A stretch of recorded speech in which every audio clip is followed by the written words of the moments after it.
نفس الكلام مش انا بس، حسينا بجد ان احنا مش في مكان غريب، مجرد دخلنا يعني مع ان كمان الوضع صعب في فلسطين، يعني حتى انت بتحس ان احنا مش مشاركيننا في الالام او زي ما بنقول عندنا نكد او شيء، بالعكس يعني حتى مش عارف بصراحه نسيت اسمه الاخير بس اسمه شويه، لما جه وقال لنا احنا هنعمل ده وكده قلت له يعني بالعكس يعني الموضوع كان غريب بالنسبه لنا، ان احنا جايين متوقعين يكون في حزن او شيء، بس اللي شفناه بصراحه ان فعلا مش انك انت توري انك انت زعلان، انك انت لازم اول حاجه ودي انت بتحاول اتكلم فيها كمان موضوع التراث.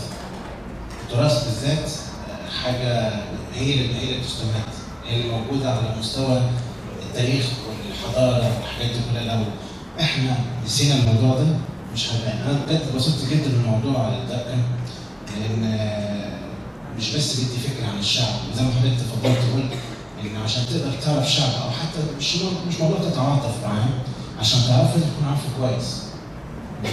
موضوع انك انت تتكلم بس عن ان انت في اضطهاد، ان في احتلال، ان في حاجات زي كده، مش كل الميديا بتتكلم وانت لازم تعرف الحقيقه.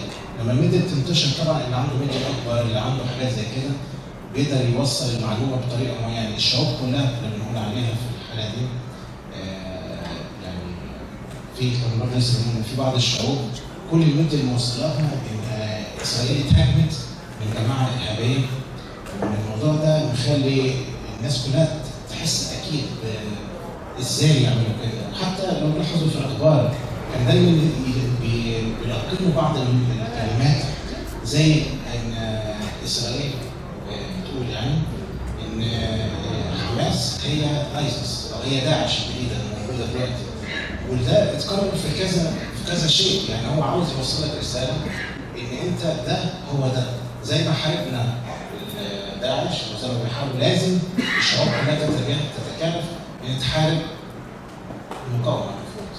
يعني ما حدش كان لسه عارف ايه اللي بيحصل، والموضوع دلوقتي لما انتشر في حاجه كويسه، رغم لسه كنت برضه بقول في النقطه دي ان في حاجه كويسه حصلت، ان رغم الالم والناس الشهداء اللي بنشوفهم في فلسطين دلوقتي، الموضوع ده كان تاثيره رغم ان هو الم وشيء، لكن هو بيعتبر زي الحجاره اللي في بدايه الانتفاضه اترمت.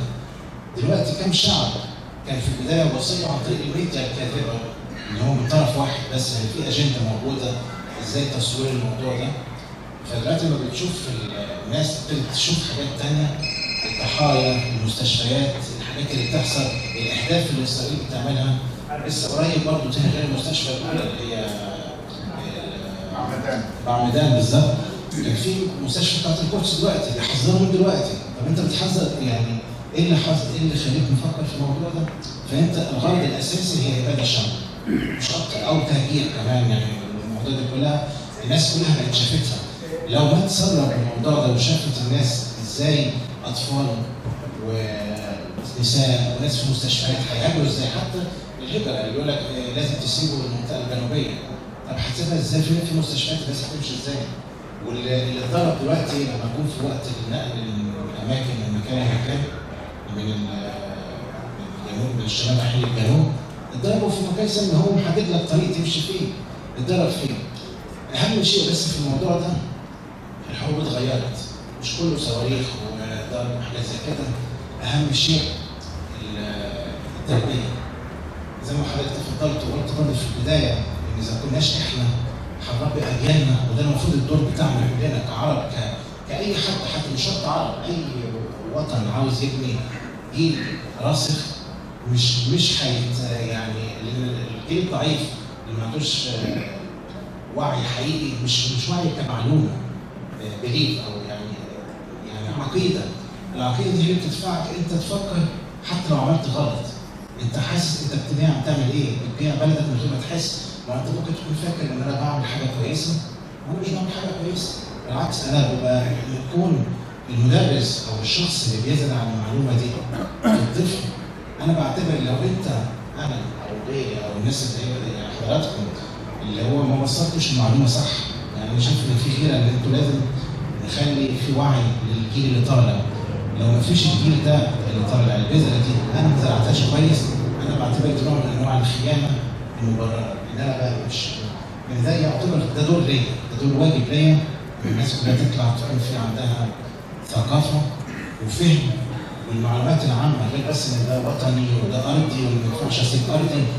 الحاجات اللي حوالين العالم دي قضايا برضه بتخليك انك شايف الوطن، انت شايفه من جوه، لازم نشوف من بره كمان ايه الحاجات اللي هي بتاثر عليه، ايه الحاجات اللي هي العدو الخارجي مش بس واحد يقف لك بسلاح من بره، الميديا انه يلهيك بصراعات داخليه، طوائف، حاجات دينيه، حاجات سياسيه.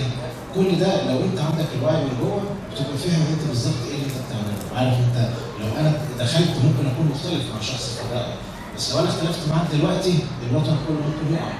لو انا ما اختلفتش دلوقتي واستنيت كلنا هنبقى يعني انا في النقطه اللي عندي اهم حاجه التنشئه الصح. التنشئه الصح هي اللي بتخلي، وبعديها الثقافه العامه مش بس في الوطن، خارج الوطن. العالم كله بيفكر ازاي، المواصله في الناحيه العلميه او الناحيه يعني الثقافيه الخارجيه عشان نشوف العالم كله بيشتغل ازاي، لان هو كله عباره عن مطبخ سياسي، هي اجنده كبيره من بعيد التقسيم، بس ازاي تحصل؟ عن طريق هنا، عن طريق مصر، عن طريق فلسطين، عن طريق حاجات كله جرب انك انت تقع في بؤره، حتى لو نوع البؤره دي اقتصاديا مجرد انك انت تضعف. احنا بنشوفها حتى ما بين امريكا وروسيا. يعني هو امريكا انت شفتها بتحارب، محدش شاف امريكا بتحارب، لكن هو لازم يحط لك حاجات معينه تخلي الاتحاد الاوروبي هو اللي يخش، تخلي حاجات زي الثانيه. يعني ده الاستراتيجيه الجديده، من بعيد وقع الناس الثانيه هم يقفوا عليهم. حتى اوقات الاخوان في مصر برضه حاجات زي كده، ما بنتكلمش عن الناحيه الدينيه او شيء، بس بنتكلم عن ازاي انت تقدر عملت مشاكل، بس عملت فيه شيء، حصل اختلاف داخلي، طالما حصل اختلاف داخلي بقيت اضعف الانسان، اضعف الدوله الموجوده. فيعني الحاجات دي مش بس قصدي مش هنركز على الحروب بس، يعني التنشئه والوطن هو اهم حاجه. بس معلش سمحت.